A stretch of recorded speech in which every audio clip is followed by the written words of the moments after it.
በጣም ነው የሚያምረው። ከምሬንም ነግራችሁ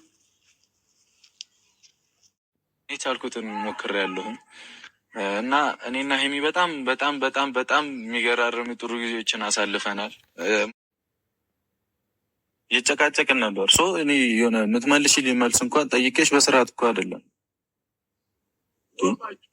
አሁንም ይህንን ሻንጣ መጣው ምናምን ብለሽ የሆነ ሌላ ምድ ውስጥ እንድትገቢ ምን የሚያስፈጠር ነገር አለ? እንደዚህ ታረጊያቸው ነገሮች በጣም በመሀላችን ያሉት ነገሮች እኮ እንደዚህ አይነት ውሳኔ እንዲያስወስኑ የሚያደርጉ ናቸው። በተደጋጋሚ እንደዚህ አይነት ነገር በቃ አስቀይሜ ሊሆን ይችላል። አዎ በቃ ይሄን ያህል ጊዜ ሳወራሽ እንኳን እንዲህ ነው ብዬ እኮ ሳወራሽ እንኳን እኮ በስርዓት እየመለሽልኝ አይደለም እኮ በቃ እኔም እየተረዳኸኝ አይደለማ። በምን ወይ ልረዳሽ?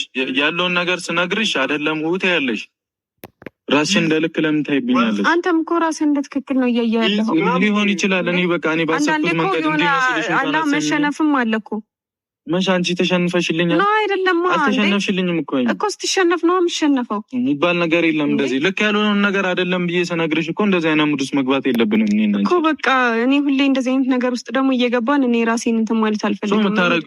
ሰላም ሰላም፣ ውድ ሀገሬ ልጆች እንዴት ናችሁ? ሰላም ናችሁ? የሰላማችሁ ብዝት ይበልኝ። ቻናሌን ሰብስክራይብ፣ ላይክ፣ ሼር፣ ኮሜንት እያደረጋችሁ ቤተሰቡ እላለሁ። እንግዲህ ዛሬም በአዲስ ነገር መጥቻለሁ ማለት ነው። እንግዲህ ሀይሚና ብሩኬ ትንሽ ሰሞንኛቸው ደስ የሚል አይደለም። በመጀመሪያ ፈጣሪ በመካከላችሁ ይግባላለሁ።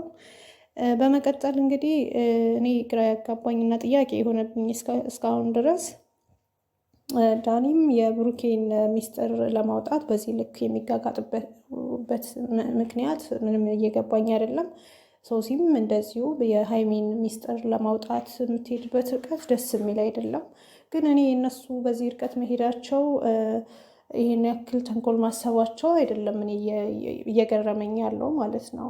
ብሩኬም ሆነ ሀይሚ ይህን ነገር ግን ማስተዋልና ነገሮችን በተረጋጋ መንገድ ለመፍታት የማይሄዱበት መንገድ ግን ትንሽ ጥያቄ ይፈጥሮብኛል። ማለት ምንድን ነው? ወይስ እኛ የማናውቀው ከጀርባ የሆነ ነገር አለ?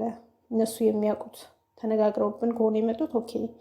ግን በጣም ነው ማለት እንግዲህ እንደምታዩት ብሩኬም ከሀይሚ ጋር የነበረው ጊዜ ስቲል ነው ደስተኛ እንደሚያደርገው አሁን ደስተኛ እንደሚሆን ብዙም እየለመናት እንደሆነ እንደምታዩት ነው። እንግዲህ ሀይሚም እንደሚባለው ከሆነ ሰሞኑን አብረው እንደሌለች እና ወደ ገጠራማ አካባቢ ጫካ እንደገባች ምናምን ነው እንግዲህ በቪዲዮም እንዳያችሁት። ይሄ ሁሉ እየተፈጠረ ያለው እንግዲህ በሁለት ሰዎች መካከል ነው። እነዚህ ሁለት ሰዎች ደግሞ በህይወታቸው ጣልቃ እንዲገቡ እየፈቀዱላቸው ያሉት ሁለቱ ፍቅረኛ ማቾች ናቸው ማለት ነው።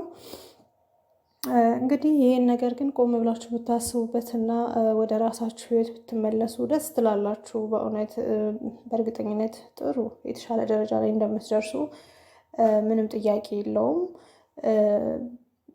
እና እንደው እዚህ ላይ ትንሽ ማስተዋል ቢኖርበት እና ሀይሚም ትንሽ ብትረጋቂ። ብሩኬ ያው እንግዲህ እንደተፈጥሮ ሆኖ እንዲሁ የተረጋጋ ልጅ ይመስላል።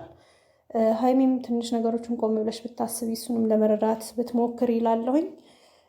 እንግዲህ የራሴ አስተያየት ነው ማለት ነው። በእርግጠኝነት የብዙዎቻችን ጥያቄና የብዙዎቻችን ቢሆን ብለን የምንመኘው ሀሳብ ነው ብዬ አስባለሁኝ። በተረፈ ሰላማችሁ ፍቅራችሁ ብዝት ይበል በያላችሁበት። እንግዲህ የነ ሀይሚና ብሩኬ ደጋፊዎች ቻናሌን ሰብስክራይብ ያደረጋችሁ አበረታቱኝ። አብረን ያለውን ነገር የምናይ ይሆናል ማለት ነው። ሰላማችሁ ብዝት ይበልልኝ ባይ